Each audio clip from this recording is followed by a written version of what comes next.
Hello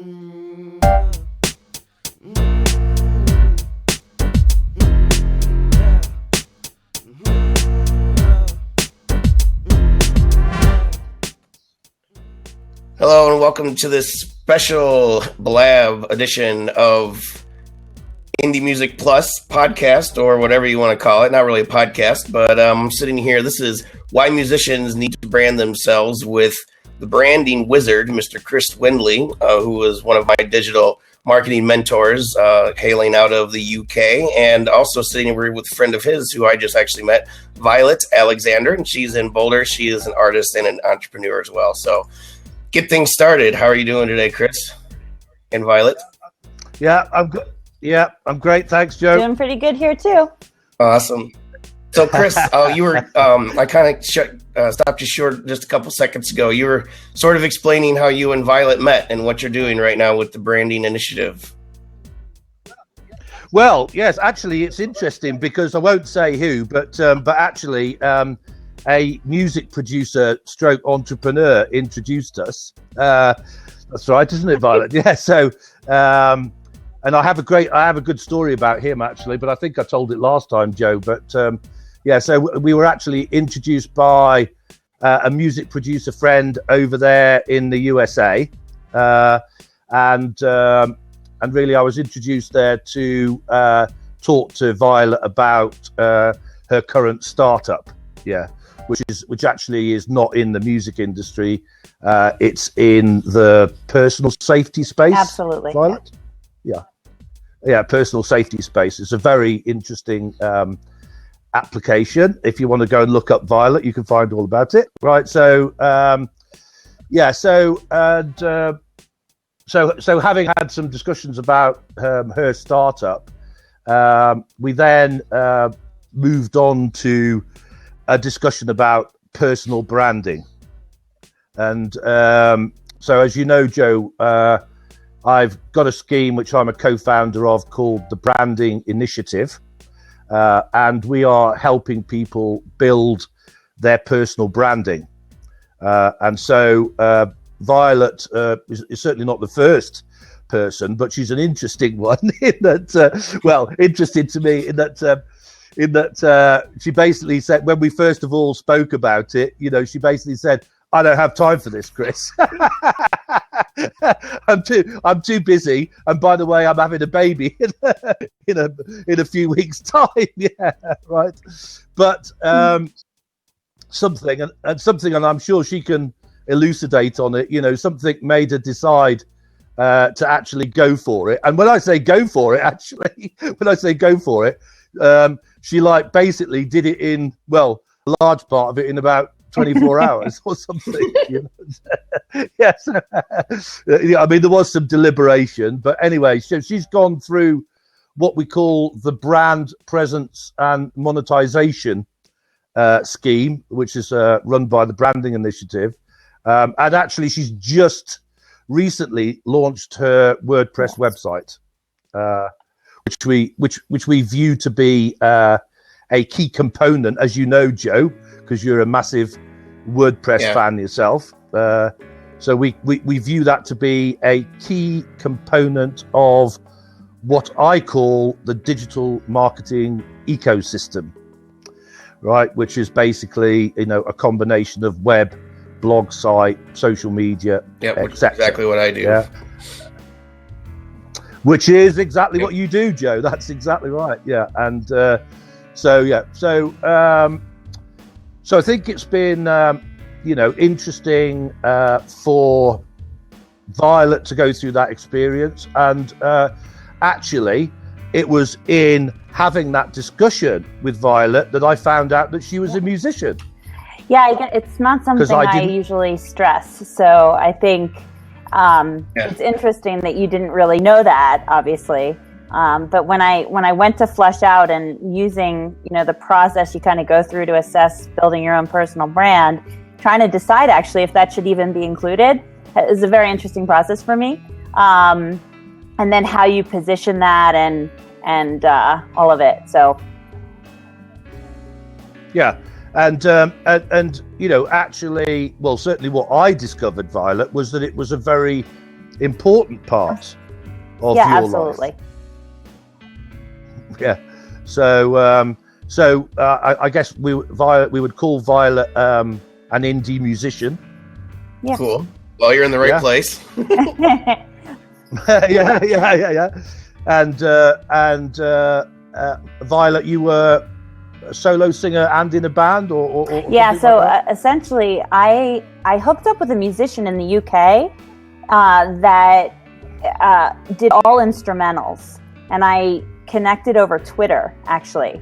At the time, I had a band in Philly that was just another musician and myself, and I was looking for something where I could be more focused for vocal and focus on my lyrics. And so I was using Twitter to find individuals that were good to network with. And I ended up meeting someone in the UK. His name is Paul Mahaber, and he literally only wrote instrumentals. And so as I started to kind of peel back into who he was, I was like, wow, this is cool. I could connect if this person wants to. They're the complementary skill set to me. And so I teamed up with him, and we actually have never met face to face, but we produced an EP that's on iTunes, just going back and forth digitally. Yep. It's a beautiful thing. Yeah. It was a lot of fun. Totally. Yeah. So, and I know, yeah. So I know you've done that as well, haven't you? Oh yeah, all the time. Yeah, with friends and people I've never met before, and actually my business partner, who's not here today, but Dave Werber, we've never actually met in person. We actually met on Blab, and we just had so many common interests, and he kind of had what I needed. You know what I mean, as far as like SEO, expertise and stuff. And he kind of looked at my website and was like, oh, things are going to blow up here in a couple months if you don't do something. So I'm like, all right. So we worked out a little deal, and, now we're working together. And it's just like you've met him in person because you sit here and conversate with him. So I'm curious, Violet, what's your whole branding initiative, I guess I should say? Like, what is involved as part of, you said you're going to include music in it, but what is your overall goal or your overall plan? Well, I'd say for me, it's more focused on where am I in my professional career and kind of what's next.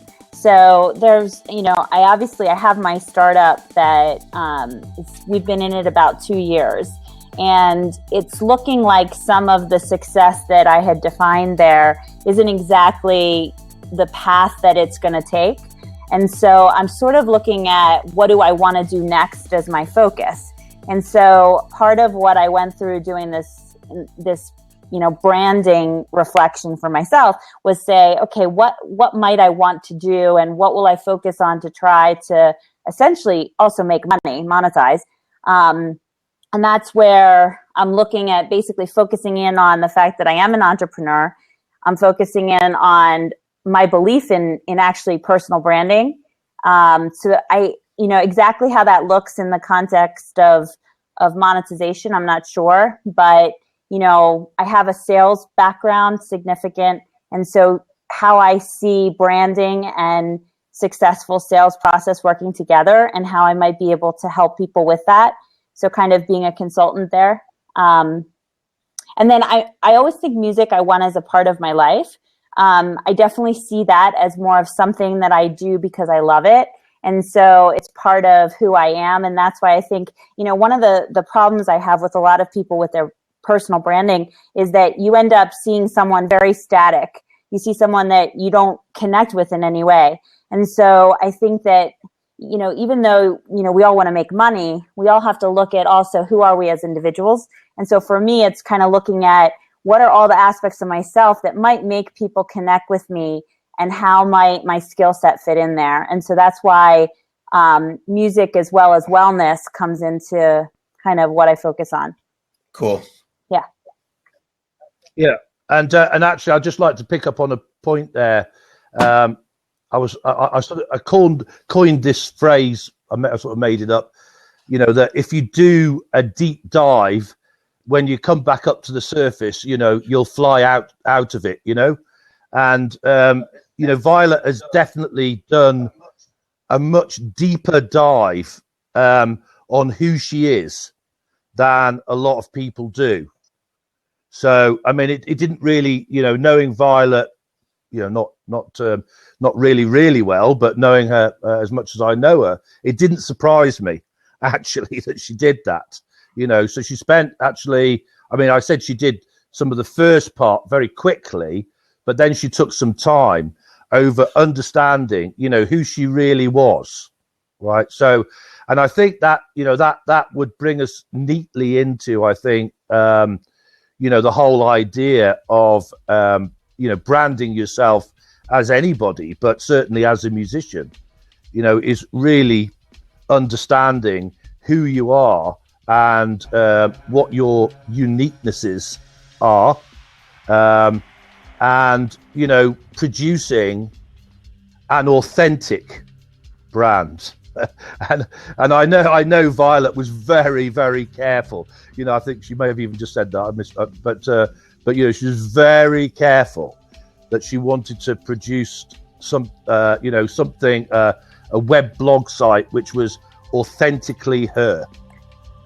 And it's unmistakably Violet, so that I think is a really good point. And we've spent one of the things that we've been doing in the branding initiative as we've been going through brand presence and monetization.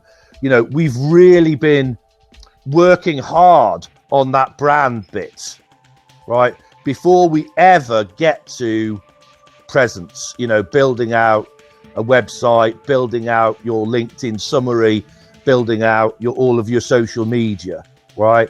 And that's what we found. And I think the converse of that is that you see a lot of people just diving straight in to social media or diving into their website, right?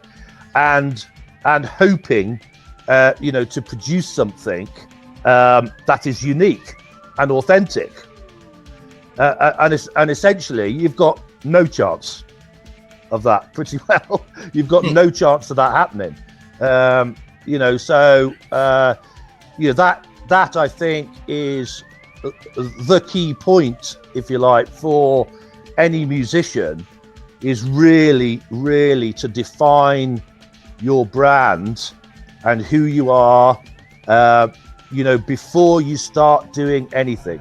So I guess what some people would want to know is, people who are just starting and are all of a sudden discovering that the social media and the websites and all that stuff, and they kind of know what they want to do as far as who they are and what they want to offer. What would be the next steps then? What would be the most important things you think for them to do? Well, I'm just a bit mindful of the previous one we did, and I don't want to cover too much of that ground. I want to sort of try and make this different, right?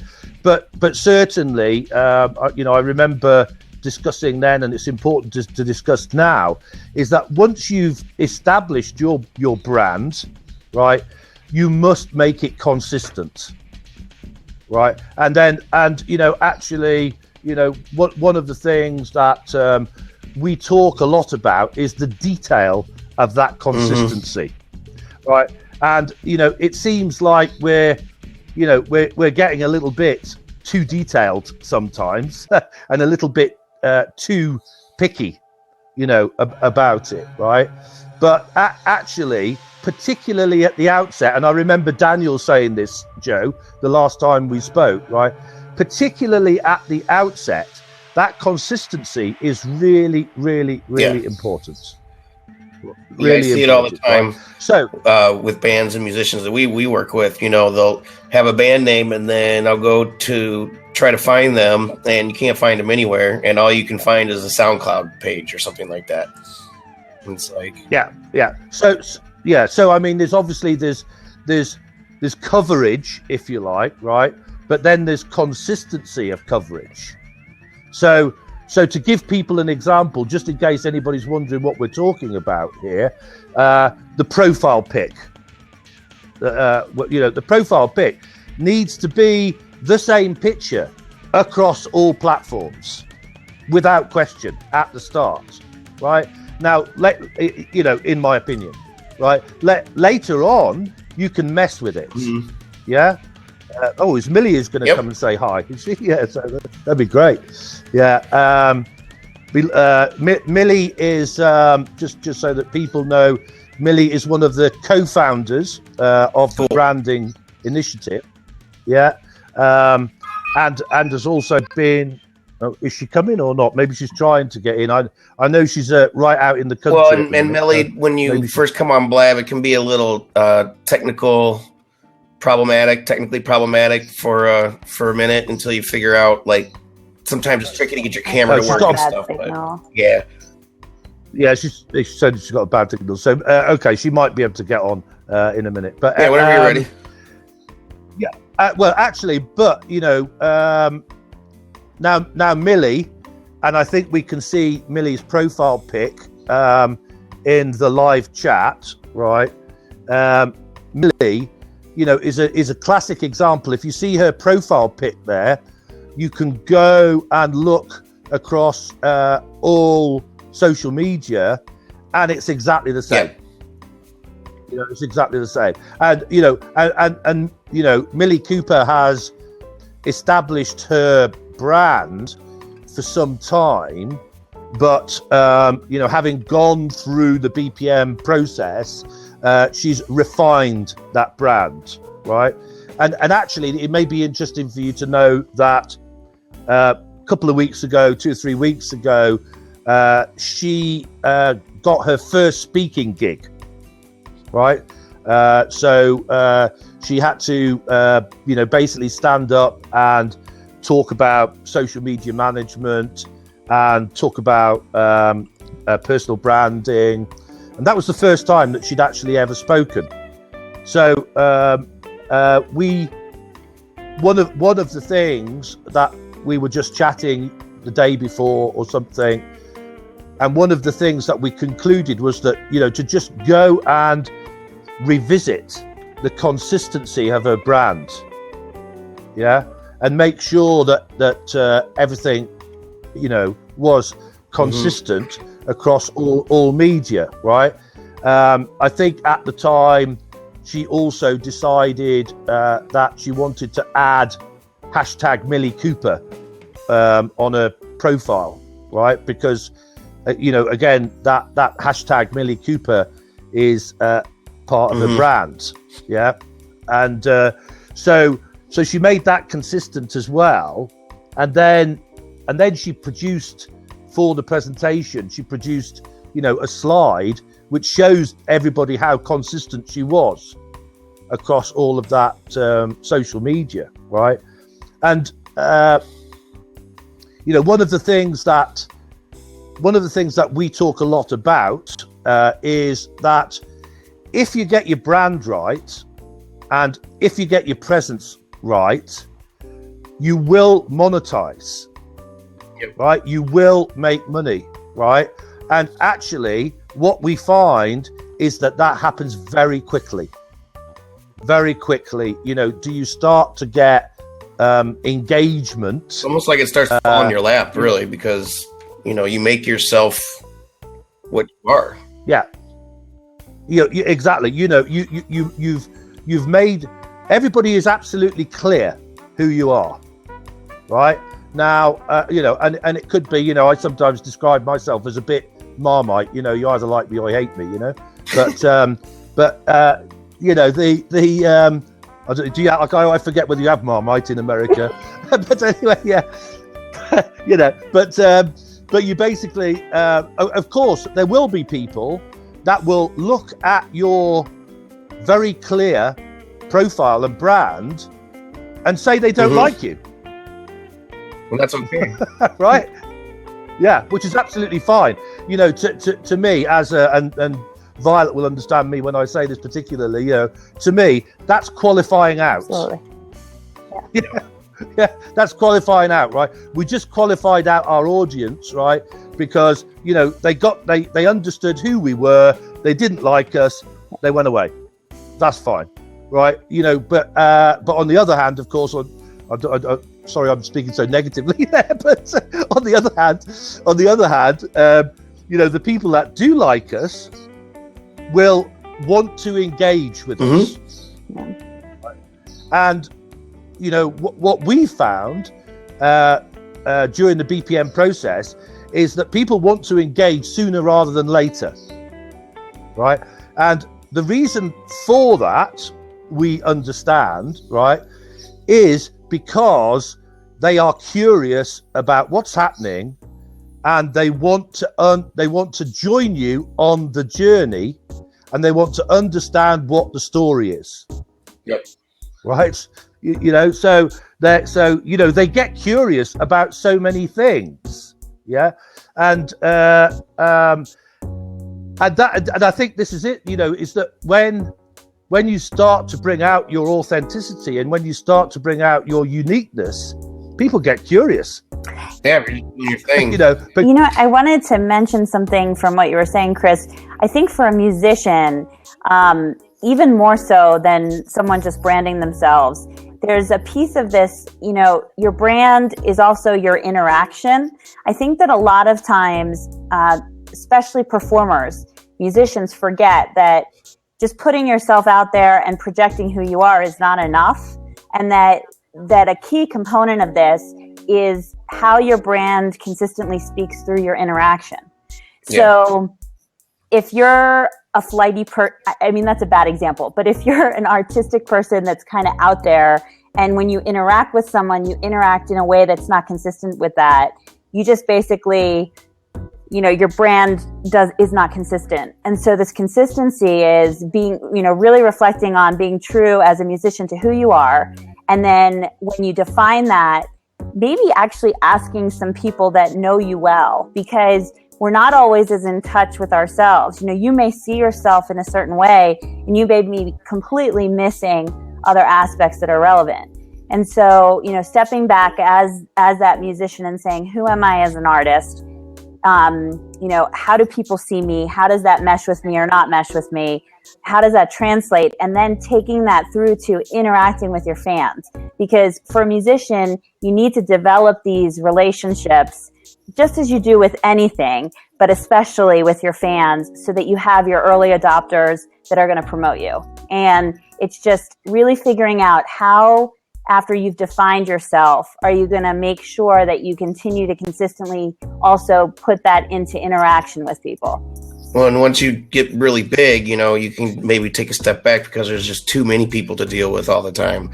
But, in the beginning, you can't act like a prima donna, because then people don't want to talk to you or see you, and you disappear. Yeah. Pretty much. Unless you get lucky, or, you're some sort of prodigy or something. So. Yeah. And I just want to, I often say this, I probably said it last time, that, one of the lessons from Lady Gaga, right, is, and her manager, is identify your 1%. Right? I mean, as she calls her little monsters, right? Right now, her little monsters, are the people that have really engaged with her. Yep. Right, and I've seen an article where basically they've said that her and her manager, right, deliberately, strengthen that bond between her and her 1%, right? The people that really support her, and turn out to be, again, as like a sales term, they turn out to be like the inside salesperson. They basically go around telling everybody how great, Gaga is, and guess what? They get VIP tickets, and they get signed this and that, and they get, a t-shirt in the post, and, which all helps to absolutely cement that, that relationship and that engagement, right? I want to just, I was just thinking about, what we would say during this session show. And we're like halfway through. No, I'm kidding. Sorry? I said, did you decide? Because we're like halfway through. No, I'm joking. So I said to you, that we might just talk about Macklemore. Oh, yeah. Right? Who I don't know intimately. I mean, I know Thrift Shop, obviously, but stuff and things like that, right? But he has an amazing story and is, one of those people that completely broke the system. And basically, he did what he called the shots, with distribution. It wasn't a case of him going cap in hand to some record company or even distribution network. He basically went there and sat round the table, in a position of strength, right? Basically saying, to put it simply, I hear what you say about your deal, but this is my deal, right? my deal is, I will do. This is what I will do. Yep, that's right? the dream. If you distribute my stuff, yeah, exactly. Of course, that is the dream, and that's exactly why I said it, Joe. Right? That's exactly why I said it, right? Because I'm like going, what is the dream here, right? What is the dream? And I think, and I think more and more these days, right? People get confused about this, right? People get confused about this, because they still think the dream is to get signed to a record label, right?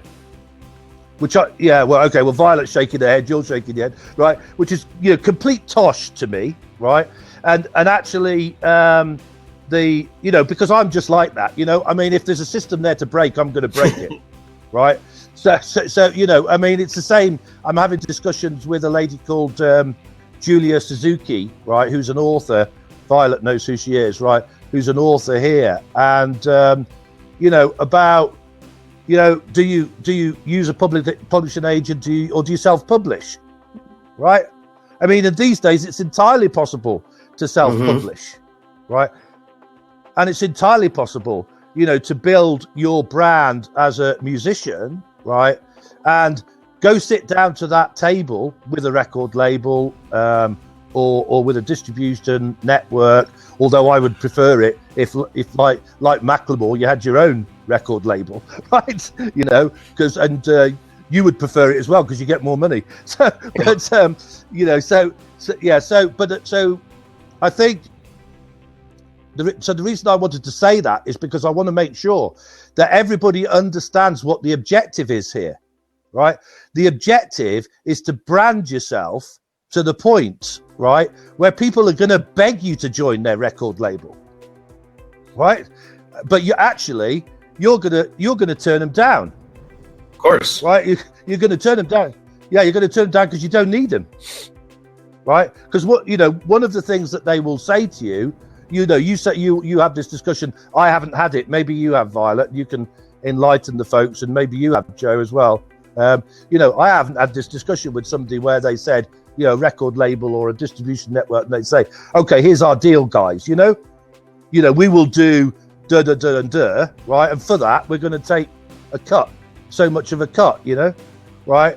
And I'm like, but I haven't had that conversation, but I know one of those points is, oh, we will help you with your brand, and we will help you with your social media, right? And we will help you build up your audience. Actually, they won't, right? Because they won't even look at you if you haven't got an audience exactly. These days. Right? Yeah, you know that, right? But actually they won't. But that is where we want to get to, right? And it's the same. It's the same with, the ordinary people that we're personal branding, right? We want to get to a point where they call the shots, right? And I mean, Millie, is a classic example of that, whereby because her brand is so powerful, she has got, brands like Rolls-Royce, and then high net worth brands that want to work with her, right? And it's not a case of her, ringing them up and said, please, can I come and work with you?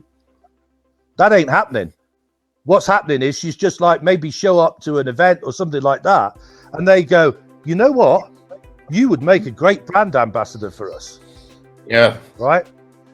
you know, and so, and again, you know, all of that, I think all of that works the same for musicians, you know, is certainly, you know, if a record, as we said earlier, if a record label, you know, is talking about taking on an artist these days and that, they don't want an EPK. They're not even going to bother with an EPK. We better explain what that is, because last time we had to, didn't we? You know, they're not going to ask for an EPK. They're just going to Google you. Yeah. Simple. Pop up. They're going to be like, "Who the hell are you?" Yeah. You know, and then of course, not only do you need that brand and that consistency, and you know, the number of followers and right? But you also better make sure that it's saying the right thing, right? You know, that it puts you across as a musician and as an artist who works hard, right? Who doesn't swear all the time, although I know that appeals to certain unless people. That's, you know, yeah, unless that's who you're trying to reach. Yeah, exactly right. Yeah, I get that, right? I get that. I mean, I just naturally can't get into that sort of thing, you know.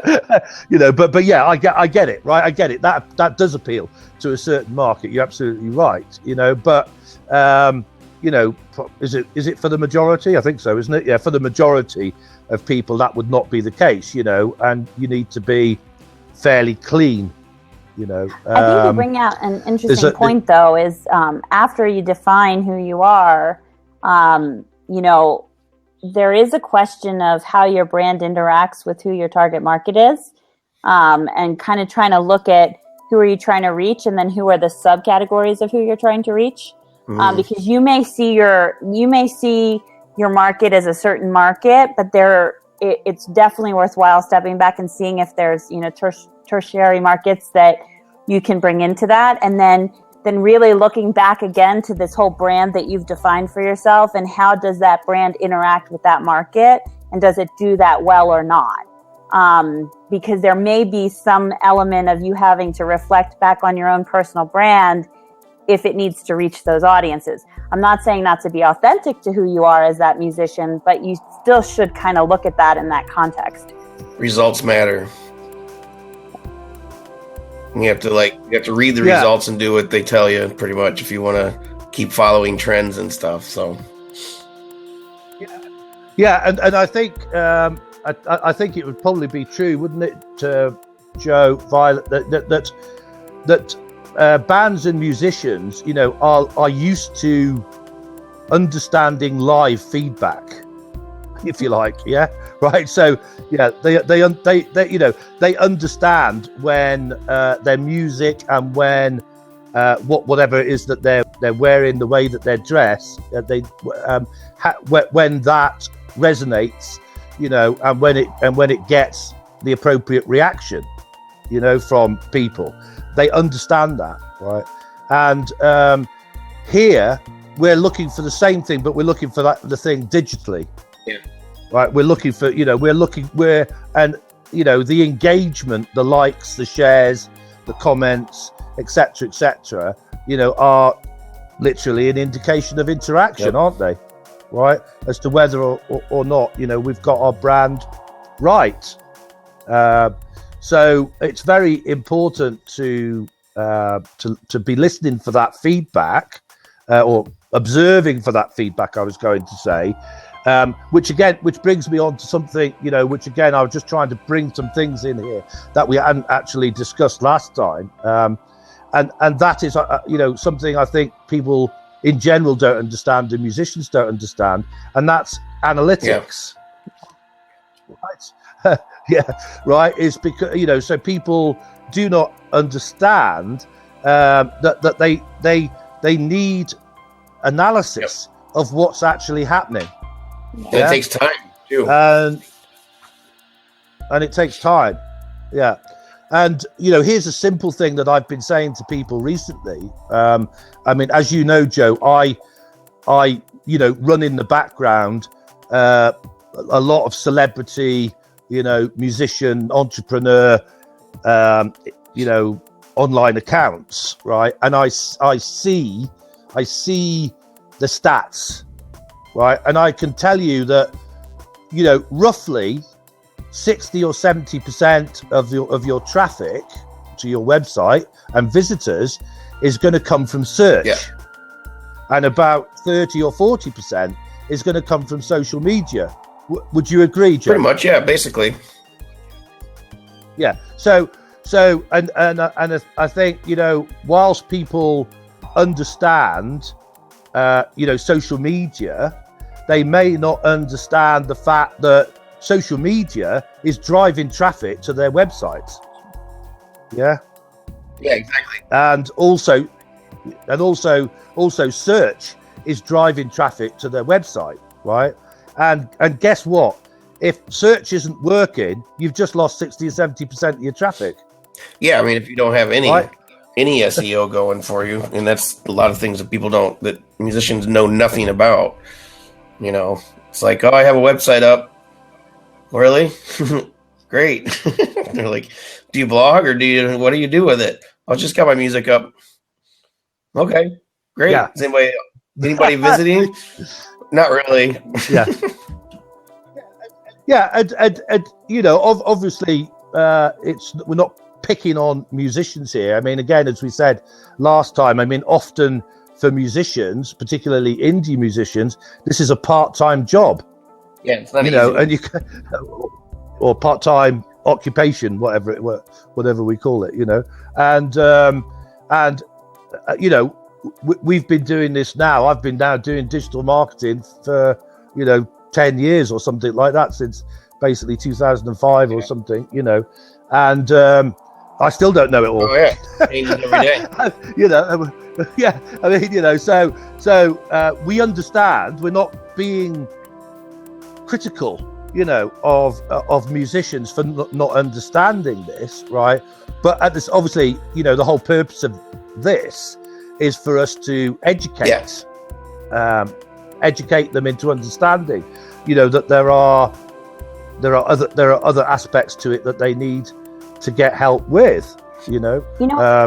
So they need to. What I wanted to mention though is I think a lot of indie musicians, there's obviously often a cash flow issue, right?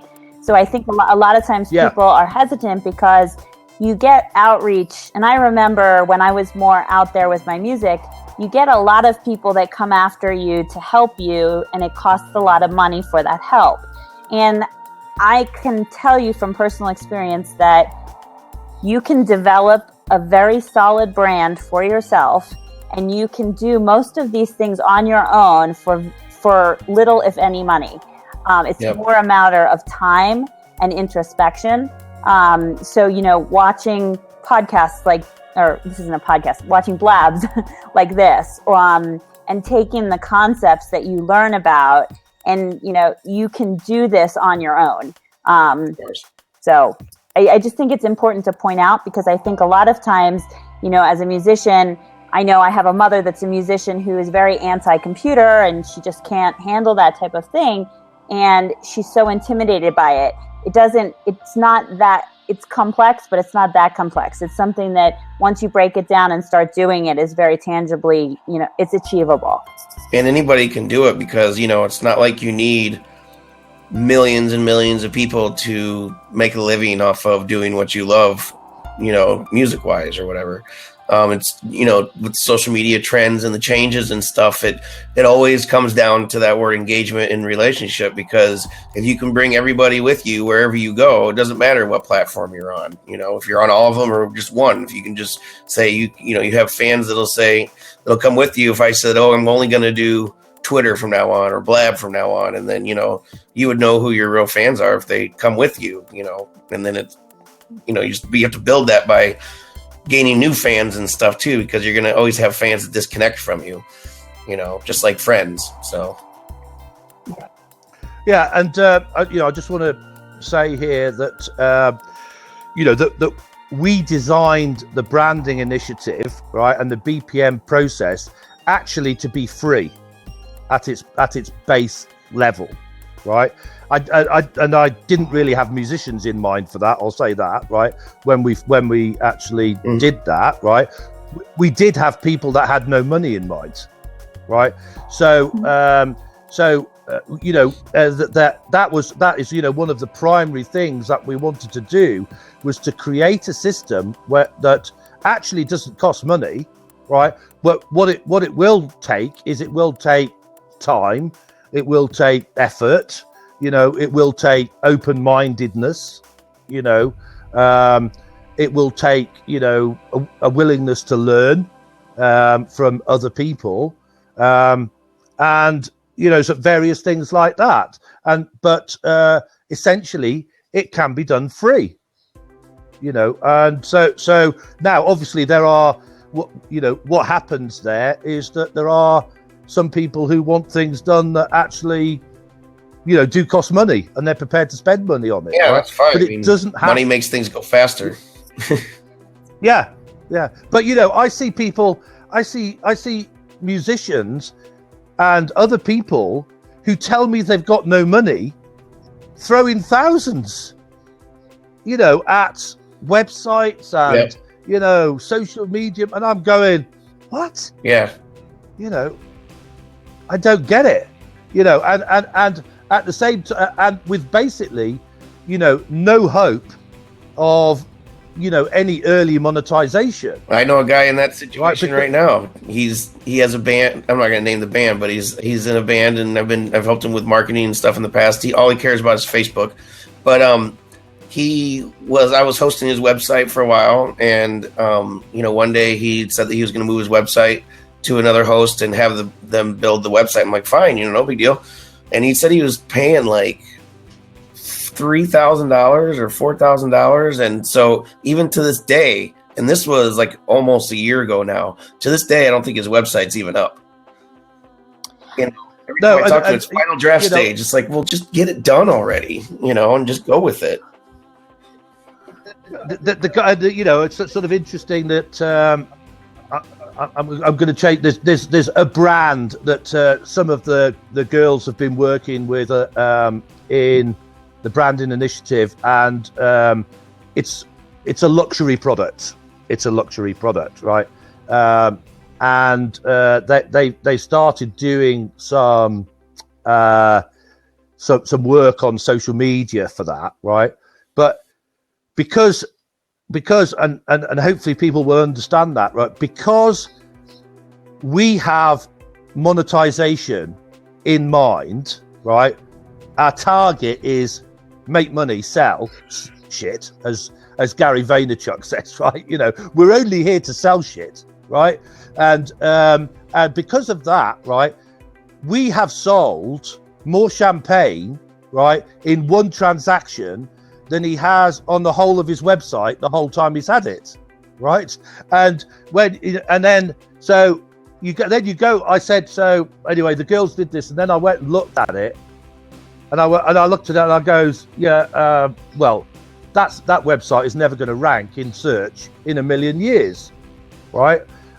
So I was speaking to the girls about it, and they were saying, well, they're paying an SEO guy £500 a week or something to SEO it, and I'm going, no chance. It's never going to work.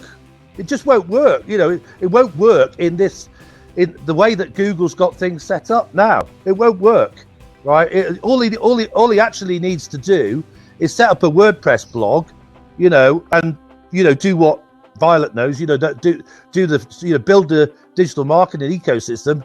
We'll blow it out the water in no time flat. So I mean, basically, we're saying to him, stop your SEO right now. Right, because it's never going to get you anywhere, right? And all you need to do is just, do this. We've got girls in our program that have never built a WordPress website before, who've built it themselves. Some of them, right? I mean, there's one girl I know, she doesn't even have a laptop or a computer. She does everything on a phone, on a mobile phone and an iPad. No, thank you. Yeah. Yeah, and she her WordPress website ranks great. It ranks great. I'm sorry. I think I've gone off the tangent here now, but anyway, pull me back, Joe. Pull me back online, mate. Because we must be getting to the end. Well, I was just saying, I think that we've covered a lot of good stuff, unless you think there's anything that we've missed. But we'd like to maybe open it up to anybody if they have any questions about their particular situation. We could talk about that a little bit. If anybody needs any recommendations or advice or anything like that, feel free to call in. And we'll record for another 10 minutes or so, and then I'll stop the recording. We can hang out for as long as you guys are able. Yeah. I mean, I just see, in the chat, Joe, that David is just saying people waste so much money on short-term SEO, and all that blah, which is absolutely right. That's what's going on. Now, again, it's because people don't understand. This particular person has spent he spent like loads and loads of time building what looks like a great website. Yeah, right? From the outside. From the outside, yeah. Unfortunately, it doesn't sell anything. Yep. Right? It doesn't, now it's not because the products are not presented right. It's not because the products are the wrong price. It's not because, the e-commerce shop that they've got isn't working. It's none of those reasons. It's traffic. It's it's basically there's just not enough people visiting it. End of story. And going back to what I said earlier on, there are two ways to solve that, right? Number one, get found in search. That's 60 to 70% of your traffic. Number two, get on social media and start, creating some links back to your website. That's 30 to 40% of your traffic. That's it. That's all you need to understand. No, it sounds simple, but once you jump in there, it gets a little overwhelming. But yeah, that's basically it's basically what it is. Yeah, Yeah, of course, Joe. You and I know we've spent years to get to this point where I can say it's just two things, guys. That's all you need to worry about. Right, but it's taken us years to get to that point. Something I think also from a musician perspective to consider here is asking your fans at events. A lot of times musicians are much more comfortable getting up on stage and singing. That's what they do, performing, right?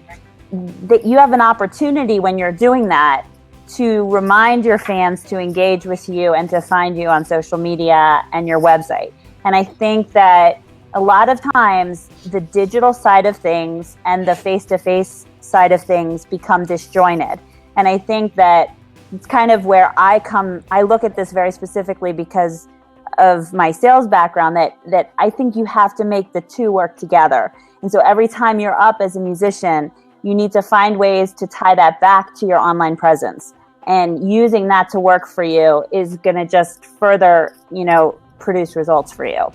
Well, and just in general, being online, it's like I don't play out anymore or right now by choice. So like my presence is my online presence. So it's like you have to carry them over to where you are. If you're on Facebook or you're on Periscope, you're like, well, come on over to my Blab, and I think Blab is a great place to put a face on the digital profile. I think this is an awesome place, and that's why we're using it for our podcasts and our roundtables and stuff and special episodes like this, because it does kind of bring you into the real world in a sense, because I as a digital marketer, if you will, I spend a lot of time in this room by myself. So it's nice to be able to come into a place and actually really, truly connect with people more than just a like or a share or a comment, but really just sit here and chat. And I think that's invaluable. So, yeah, it is definitely. I just want to pick up on something actually that Violet said as a final thing, maybe, right? And just say very quickly, one of the things that the branding initiative team has been working on is we've basically been working on what we call digital event management, right? And so to Violet's point here, right? I'm going to make this very quick, right? One of the things that I am saying to people is I'm saying, listen, if you're doing an event, whatever sort of event it is, right? Make sure you've got a hashtag for that event, right? make sure that you've got a slide that goes up at the beginning of the event, in the middle of the event, or in the breaks in the event, and at the end of the event, and it's got all your main social media on it, right? Now, let me just tell you very briefly that one of the people that I work with is a mindset mastery guy called Dave O'Connor, right? And we started doing this at his events, and his events probably have somewhere between 300 and 1,000 people actually attending, right? When we actually started doing digital event management, which is basically just transmitting the energy and the message from that event, right, to the outside world, right? The first time we did it, we got 2.5 million views of that hashtag, right? 2.5 million views, right? And the second time we did it, we got 5.5 million, right? So here's, a key thing to understand, right? That these days, the venue that you're in and the size of that venue and the number of people that are in that venue doesn't matter. Makes no difference these days. You are lucky people. You are lucky people, right? Because all you need is a Wi-Fi link in there, right? Or 3G or 4G or whatever it is you've got, right?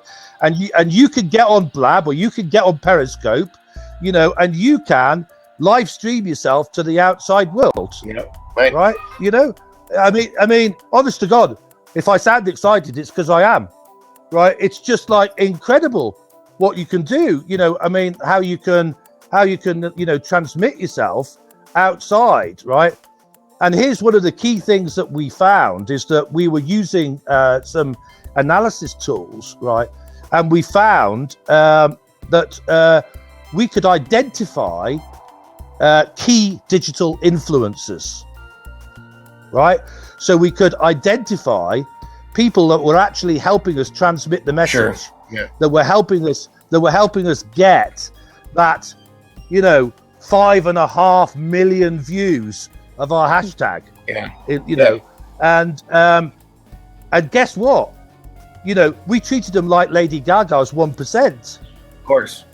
I sent them, I personally sent them, right, on my behalf and on Dave's behalf, right? I personally sent them a message saying, thank you very much for what you've done. Totally. Right? And I won't forget it. Yeah, I won't forget it, and guess what? They did even more. Yeah, exactly. They took more, so there you go. Yeah. I'm ranting. I think that's great. I think we should stop the recording and we just hang out a little bit if you guys are able to. So let me just outro us here. So thanks everybody for watching the special episode with the branding wizard, Mr. Chris Wendley, and Violet. Thanks for hanging out with us today. Thank you. And everybody in the chat on Blab, all the replay viewers, everything, and everybody on YouTube and on our website. Every Sunday night we do a podcast here on Blab, 9 o'clock Eastern time, and then right after that we have a musicians roundtable every Sunday evening. So thanks for watching, and we'll catch you then.